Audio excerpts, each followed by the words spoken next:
ভারতবর্ষের সর্বোচ্চ তদন্তকারী সংস্থা আমাদের মাল্টিপল টাইমস 3 বার আমাদের ডকুমেন্ট ভেরিফাই করেছে এবং আমরা চাইবো সেই সোশ্যাল মিডিয়ায় যেরকম ব্লু টিক পাওয়া যায় না, আমাদের মাথার উপর যেন সেই ব্লু টিকটা থাকে, যে সিবিআই ভেরিফাইড, ইডি ভেরিফাইড।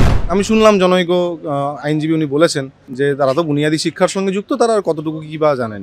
তো বুনিয়াদী শিক্ষার সঙ্গে যারা যুক্ত, বুনিয়াদ যদি কারো স্ট্রং না হয়, শক্ত না হয়, তাহলে তার কিন্তু মানে লয়ার শব্দটাকে যদি আমরা মানে বানান করে দেখি, স্পেল আউট করি, তাহলে এল শব্দটাও কিন্তু কোনো না কোনো বুনিয়াদী শিক্ষক ওনাকে শিখিয়েছে। দেখুন, গত বছর লাস্ট যে WBCS হলো, সেখানে এক্সিকিউটিভ র্যাঙ্ক 1 কারা, কে হয়েছে? আমাদেরই ব্যাচের শিক্ষক, আমাদের সঙ্গে নিযুক্ত। এবং এরকম ভুরি ভুরি উদাহরণ দিতে পারি।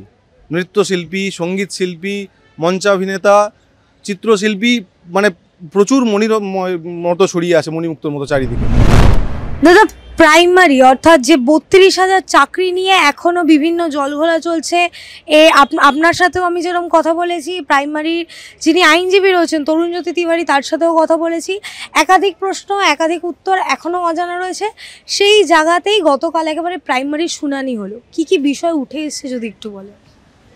প্রাইমারি শুনানিতে গতকাল রিট পিটিশনারদের পক্ষ থেকে এবং কিছু ক্যান অ্যাপ্লিকেশনের পক্ষ থেকে আইনজীবীরা বক্তব্য রেখেছেন।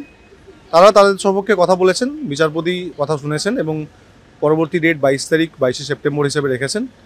বিচারপতি যেটা ভালো মনে করবেন সেই মতো করে তার প্রসিডিং চলবে। এখন আমরা শুনছি, আমরা উত্তর দেওয়ার জন্য তৈরি হচ্ছি। আচ্ছা, গতকাল শুনানিতে একটি বিষয় উঠে এসছে, যেটা আপনি বলেছিলেন যে এসএসসি এবং প্রাইমারি আলাদা। বিকাশ রঞ্জন ভট্টাচার্য তিনি বলছেন এসএসসির সাথে প্রাইমারি নাকি কিছু একই সিমিলারিটি রয়েছে, কি বলবেন সে বিষয়ে? সেটা উনি ওনার মতো করে বলেছেন যে মিল আছে। আমরা জানি কেমন আলাদা, মানে কতটা আলাদা বা কেন আলাদা। দেখুন, এসএসসির ক্ষেত্রে যে কয়েকটা বিষয় ছিল, যেটা এখন মোটামুটি ওপেন অ্যান্ড আউট, সবাই জানে, সেটা হচ্ছে প্যানেল এক্সপায়ারির পর নিয়োগ, ব্ল্যাঙ্ক ওএমআর পাওয়া যাওয়া, বা র্যাঙ্ক জাম্পিং, এইসব বিষয়গুলো কিন্তু প্রাইমারির ক্ষেত্রে একদমই নেই। এগুলো মানে বলা হচ্ছে কেন, সেটা ওনারা বলতে পারবেন ভালো। আমরা আমাদের রিপ্লাইয়ের সময় কোর্টকে সঠিকভাবে বলবো। তখন যারা প্রাথমিক শিক্ষক বুনিয়াদী শিক্ষা দেন, তাদের পক্ষে আইন বোঝাটা হয়তো সম্ভব নয়, তারা বুঝতে পারেননি, কিন্তু সিম্পল লজিক তারাও বুঝতে পারেন, কি হয়েছে না হয়েছে তারাও বুঝতে পারছেন। হ্যাঁ, অবশ্যই আমরা আইনটা হয়তো আইনজীবীদের মতো জানি না, হয়তো না, সত্যিই জানি না। আইনজীবীরা তো অবশ্যই আমাদের থেকে বেশি আইন জানবেন। কিন্তু দেখুন, মানে আমি শুনলাম জনৈক আইনজীবী উনি বলেছেন যে তারা তো বুনিয়াদী শিক্ষার সঙ্গে যুক্ত, তারা আর কতটুকু কী বা জানেন।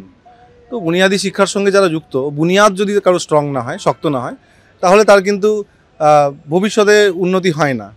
আর মানে লয়ার শব্দটাকে যদি আমরা মানে বানান করে দেখি, স্পেল আউট করি, তাহলে এল শব্দটাও কিন্তু কোনো না কোনো বুনিয়াদী শিক্ষক ওনাকে শিখিয়েছিলেন। এল শব্দটা লেখা, এল শব্দটা দিয়ে বাক্য গঠন বা শব্দ গঠন, এটা শিখিয়েছিলেন কোনো বুনিয়াদী শিক্ষকই, এটুকুই বলবো। তাহলে সেক্ষেত্রে তিনি বলছেন যে একজন শিক্ষক হয়ে আইন কতটা জানবেন, আপনি বলছেন যে কোনো শিক্ষকই তাকে আইন শিখিয়েছিল। কোর্টে যে মামলা হয় সেক্ষেত্রে তো প্রপার আইন জানতে লাগে, আপনারা সেটা জানেন? আমরা আইন হয়তো জানি না, কিন্তু ফ্যাক্ট জানি। একটা মামলা করলেই ফ্যাক্ট জানা যায় না, আমরা কিভাবে নিযুক্ত হয়েছি সেই ফ্যাক্টটা তো জানি, ক্রোনোলজিটা জানি, কিভাবে আমরা ফর্ম ফিল আপ করলাম, কীভাবে আমাদের সার্ভিসটা আমরা ঢুকলাম সার্ভিসে, তারপর কিভাবে আমরা ট্রেনিং কমপ্লিট করলাম, তারপর থেকে এই ক্যাটাগরি স্কেলে স্যালারি পাই, আমরা সার্ভিস কনফার্মেশন হলো আমাদের। এইগুলো, এই যে স্টেপগুলো, এই ফ্যাক্টগুলো তো আমরা এর মধ্যে দিয়ে গেছি না, ফ্যাক্টগুলো আমরা জানি অবশ্যই। আইনটা তো আমাদের আইনজীবীরা বলছেন কোর্টে, আইনটা তো আমরা বলছি না কোর্টে, আমাদের আইনজীবীরা বলছেন। আর আমাদের যে ফ্যাকচুয়াল যে বিষয়গুলো, তার ইন্টারপ্রিটেশনটা ওনারা আমাদের আইনজীবীরা কোর্টে করছেন তাদের ভাষায়, আইনের ভাষায়। এখানে চাল এবং ডাল একসাথে মিশিয়ে খিচুড়ি রান্না হয়েছে। চাল আর কাকড় হলো তো আলাদা করা সম্ভবত, এটা চাল ডাল একসাথে মিশিয়ে খিচুড়ি হয়ে গেছে। চাল কাকড়ের তো প্রশ্নই নেই। কাগজ তো কোর্টে জমা হয়েছে, দেখানো হয়েছে যে এরকমও ক্যান্ডিডেট আছে যারা টেট পাস করেনি, তারা চাকরি করছে। বোর্ডের কাগজ, আমার কাগজ নয়। এরকমও দেখানো হয়েছে, মানে প্রত্যেকটা স্টেপ বাই স্টেপ দেখানো হয়েছে। আগে যে দুদিন আমরা আর্গুমেন্ট করেছি, আমাদের আর্গুমেন্ট পরিষ্কার যদি দেখেন তাহলে বুঝতে পারবেন। বাজারি কথাবার্তা কারা করছেন জানেন, কিছু আইনজীবী আছেন কোর্টে নাটক করতে ভালোবাসেন। আবল তাবল বলে একটি কাব্যগ্রন্থ আছে সুকুমার রায়ের, আমি একটু অন্যভাবে এই ব্যাপারটা বলতে চাইলাম। ওখানে মানে আমি কেন, আমার মনে পড়ে গেল, বুনিয়াদী শিক্ষার সঙ্গে সংযুক্ত তো খিচুড়ি বলে একটা কবিতা আছে আবল তাবল বইয়ের মধ্যে, সেইখান থেকে দুটো লাইন আমার মনে পড়ে যাচ্ছে যে গরু বলে আমারেও ধরিল কি ও রোগে, মোর পিছে লাগে কেন হতভাগা মোড়কে। যাই হোক, আমি তো ধরুন আইন সম্পর্কে এতটা জানি না, কিন্তু আমি ওনার রিপ্লাইতে কিছু বলছি না, বা উনি আমার রিপ্লাইতে কিছু বলেছেন বলে এটা আমার মনে হয় না, বা উনি আমাকে এতটা পাত্তা দেন বলেও মনে হয় না, আর আমরা পাত্তা পেতেও চাই না। আমরা আমাদের আইনি লড়াইটা আমাদের আইনজীবীদের মধ্য দিয়েই লড়ছি। তারপর কোর্টে সেইভাবে মতো আর্গুমেন্ট হবে, এটুকুই বলবো। আচ্ছা, আপনি গত হ্যাঁ, চাল কাকড় নিয়ে একটা কথা বলে, হ্যাঁ চাল কাকড় নিয়ে এটা যদি বলতে হয় আমাকে, চাল ডাল তো অবশ্যই আছে, খিচুড়ি উপাদেয় আমরা জানি। দেখুন, গত বছর লাস্ট যে WBCS হলো, সেখানে এক্সিকিউটিভ র্যাঙ্ক 1 কারা, কে হয়েছে? আমাদেরই ব্যাচের শিক্ষক, আমাদের সঙ্গে নিযুক্ত, এবং এরকম ভুরি ভুরি উদাহরণ দিতে পারি। নৃত্যশিল্পী, সঙ্গীত শিল্পী, মঞ্চাভিনেতা, চিত্রশিল্পী, মানে প্রচুর মণির মতো ছড়িয়ে আছে, মণিমুক্তর মতো চারিদিকে। আমাদের 2017 সালে যে নিয়োগ, তারপর থেকে প্রাথমিক শিক্ষা এতটা বেশি উন্নতি করেছে পশ্চিমবাংলায়, তার বিভিন্ন রিপোর্টস দেখলে, সেটা কেন্দ্রীয় সংস্থার রিপোর্ট, রাজ্য সরকারের রিপোর্ট নয়, কিন্তু কেন্দ্রীয় সংস্থার বিভিন্ন রিপোর্ট দেখলে আমরা বুঝতে পারবেন।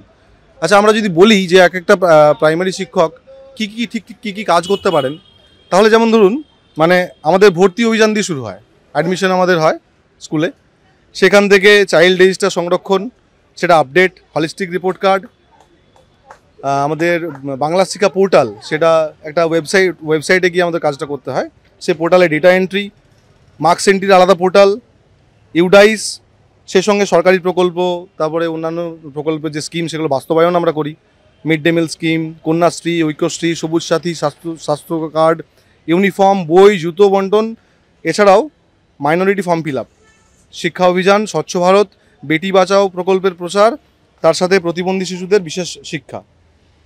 এর সঙ্গে শুধু এগুলো নয়, মানে আপনি ভাবুন, সেন্সাসের সঙ্গে আমরা সরাসরি যুক্ত, আমরা যুক্ত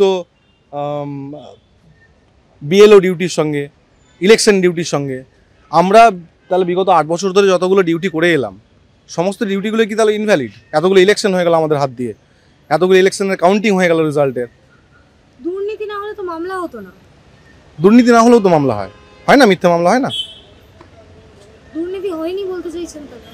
দেখুন, আমি তো ওভারঅল একটা বিষয় জানি, দুর্নীতি যদি হতো তাহলে আমি হয়তো চাকরিটা পেতাম না, এটা আমি জানি। বিভিন্ন ক্ষেত্রে প্রসঙ্গ উঠে আসছে যে আইনজীবীরাই বলেছেন যে বেনিয়ম অনিয়ম হয়েছে, কিন্তু দুর্নীতি হয়নি। তাহলে বেনিয়ম অনিয়মটা কি দুর্নীতির মধ্যে পড়ে না? দেখুন, এই বিষয়ে বিস্তর আলোচনা এবং বিস্তর আর্গুমেন্ট হয়েছে কোর্টে, এগুলো তো অবশ্যই বলতেই হয়।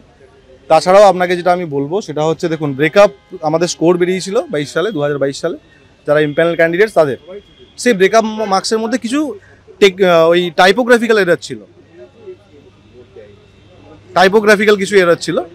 সেই এররগুলোকে যদি বেনিয়ম অনিয়ম বলা হচ্ছে, তাহলে আমি জানি না বিষয়টা নিয়ে সম্পর্কে, কিন্তু আমি বলতে পারি স্বচ্ছতার ভিত্তিতে নিয়োগ পেয়েছি এবং আমরা সার্ভিস কন্টিনিউ করছি।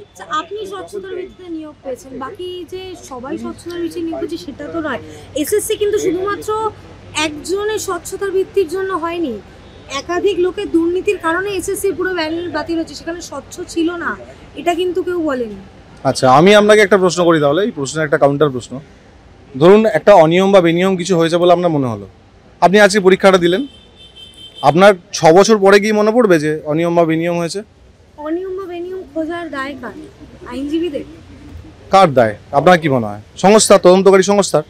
ভারতবর্ষের সর্বোচ্চ তদন্তকারী সংস্থা আমাদের মাল্টিপল টাইমস 3 বার আমাদের ডকুমেন্ট ভেরিফাই করেছে, এবং আমরা চাইবো সেই সোশ্যাল মিডিয়ায় যেরকম ব্লু টিক পাওয়া যায় না, আমাদের মাথার উপর যেন সেই ব্লু টিকটা থাকে, যে CBI ভেরিফাইড, ED ভেরিফাইড।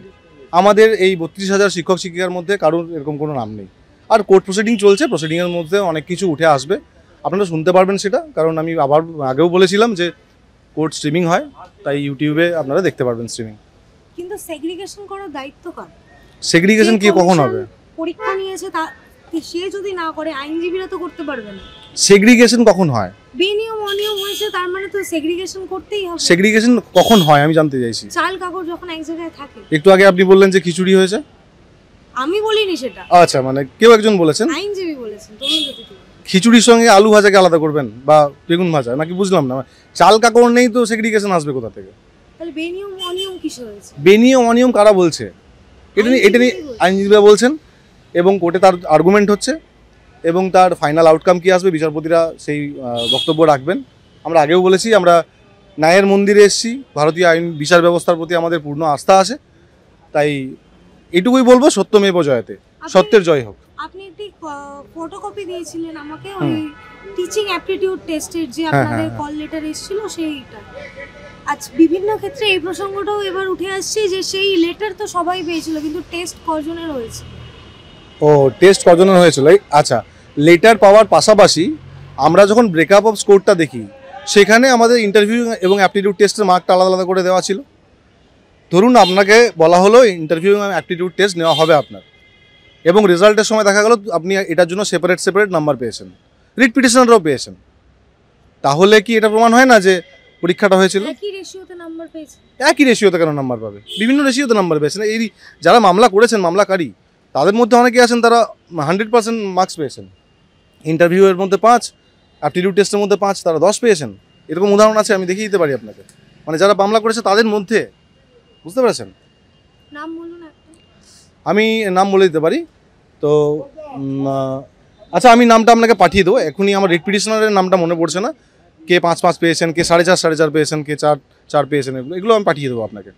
আচ্ছা, বিভিন্ন ক্ষেত্রে আরো একটি প্রসঙ্গ উঠে আরেকটা কথা আপনাকে এই প্রসঙ্গে আমি বলতে চাই, ধরুন অ্যাপটিটিউড টেস্ট আপনার হলো কি হলো না, ইন্টারভিউ রুম থেকে বেরিয়ে আসার পরেও তো আপনার জানার কথা না, বা আপনার মনে হওয়ার কথা, বা একটা কমপ্লেন করার কথা তাদের, ডিপিএসসিতে হোক, পর্ষদে হোক। আপনি কোনো কমপ্লেন করলেন না।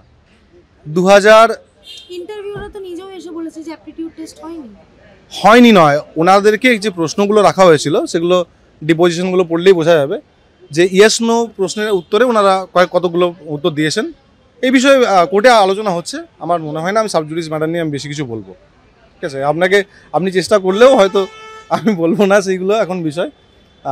কিছু বিষয় জানি আমরা, কিছু বিষয় বলা উচিত নয় এখনই মিডিয়ার সামনে। পরে আমরা অবশ্যই বলবো আমাদের মনের কথাগুলো।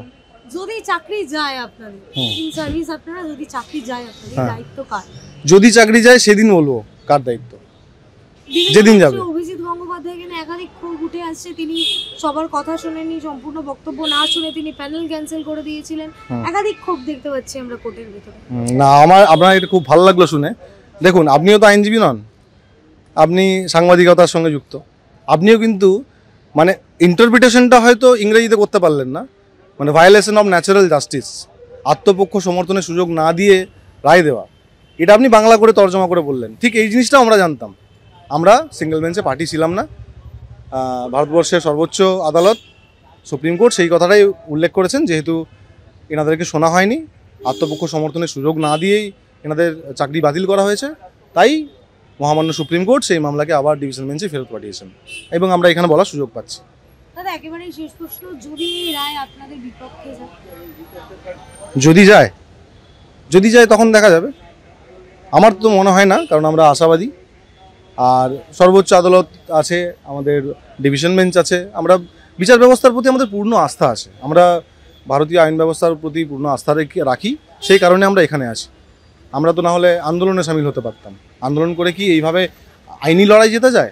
আমার মনে হয় না।